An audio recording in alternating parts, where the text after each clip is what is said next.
Let's start the week right with some detailing. Yep, we're back at the shop and we got this Ford Transit 150 in for a detail. The owner called us, said it was dirty. He actually said it's never been washed since brand new and it's 2016. So the first thing we do is we give it a full deep foam wash. This is our Mystic Snow Foam in our G2 Vortex foam cannon, and this is to pre-soak the vehicle, pull off all the grime.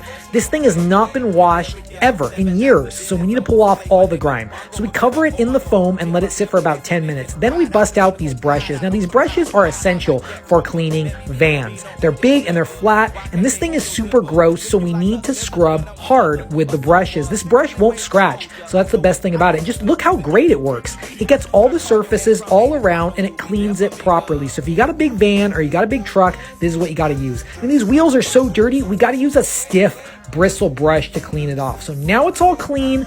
We're going to go ahead and rinse it off, take off all the dirt, and then we'll see the result part 2.